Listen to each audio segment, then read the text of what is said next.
ফুলের দোকানে গেলে আর এত রকম ফুল দেখলে মনটা এমনিই খুব ভালো হয়ে যায়, তাই না বলো? কিন্তু ফুলের দাম শুনেই তো মাথাটা পুরো ঘুরে গেল, এত দাম। তো তোমাদেরকে তো আগের ভিডিওতেই বলেছিলাম যে আমার একটা বিয়ে বাড়ি আছে, তো সেই জন্যই গিয়েছিলাম বাজারে ফুল কিনতে। তো তারপরে চলে আসলাম হচ্ছে বাড়িতে। এখানে এসে দেখো আমার ফেস মেকআপটা মোটামুটি কমপ্লিট, আর এখন হচ্ছে চুলে ক্রিম পার করবো। সেই জন্য আমার বর ক্রিম পারটা বের করে আর কি বোর্ডে লাগাচ্ছে। আর তারপরে দেখো এই যে ক্রিম পার করে দিচ্ছে চুলে।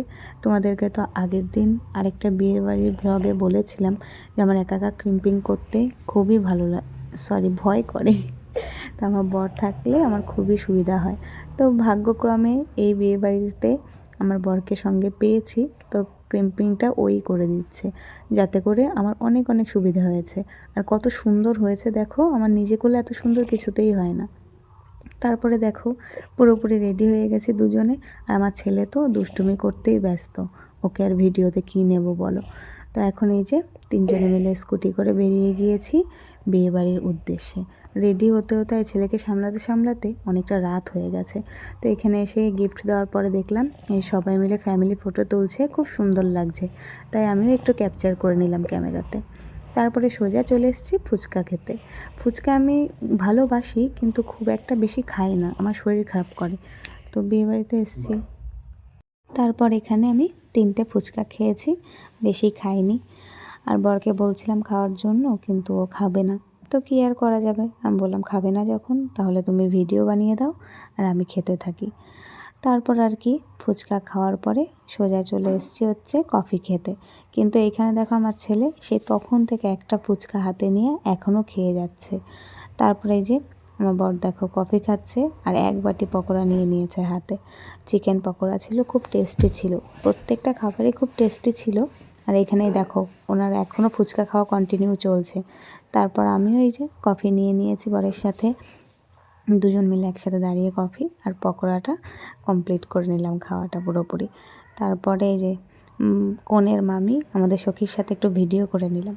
তারপর দুজন মিলে হাত ধরে, দুজন না 3জন মিলে হাত ধরে চলে আসলাম গেটের সামনে। এখানে সবাই ডান্স করছিল ওইখানেই। তারপর ওদের সাথে আমাকেও বললো আসো একটু ডান্স করো। আমি ডান্স করতে পারি না, কিন্তু সবাই যে ডান্স করে সেটা দেখে আমার খুবই ভালো লাগে, আমি ভীষণ এনজয় করি। তো কী করব, বারবার বলছিল, টানছিল, তো ওদের সাথেও একটু তাল মিলিয়ে নিলাম। ডান্স তো দেখতেই পাচ্ছ কিছুই আমি পারি না করতে, তবুও একটু আনন্দ আর কি। তো সবার সাথে একটু তাল মিলিয়ে নিলাম। তারপর সোজা চলে এসেছি খাওয়ার প্যান্ডেলে, কারণ রাত হয়ে গেছে আর অনেকটা দূর আবার ফিরতে হবে, ঠান্ডা যেহেতু বাচ্চা নিয়ে। তো যদিও বা অনেকটাই রাত হয়ে গিয়েছিল। তারপর আর কি দেখো আমার সোনা চিকেন স্যাটেটা কীভাবে খাচ্ছে, মনে হচ্ছে পুরোটা খাবে, কিন্তু একটুও খায়নি, সবাইকে দেখে দেখে এইভাবে একটু ধরে ধরে খাচ্ছিল আর কি। তো যাই হোক, ও বাচ্চা মানুষ, ও যেটুকু খেয়েছে সেটুকুই বেশ ভালো লাগছিলো। আর সবথেকে ভালো লাগছে যে সব ক্যাটারিংয়ে সব দাদারা একরকম ড্রেস পরেছে। আর এখানে দেখো বাপ আর বেটার আইসক্রিম খাওয়ার পাল্লা চলছে। ওর বাবা খাচ্ছে আর ও বারবার জিভ বের করছে ওকে দেওয়ার জন্য, আর একটু একটু করে জিভে লাগিয়ে দিচ্ছে আর ও চেটে চেটে খাচ্ছে। এমনিতেই ঠান্ডা লেগে রয়েছে, এখন আইসক্রিম খেলে আরও বেশি ঠান্ডা লাগবে। তারপর ছবি তোলার জন্য একটু জোর করছিলাম, ছবি আর তুললো না আমার সাথে।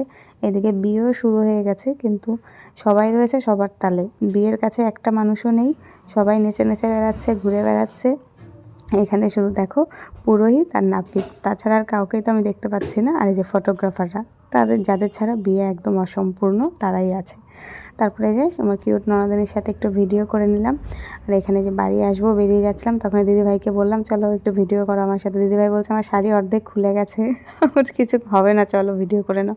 তারপরে যে আমরা 3জন মিলে টাটা করে দিই, আজকের ভিডিওটা এখানে এন্ড করলাম। কেমন লাগবে অবশ্যই বলো, টাটা।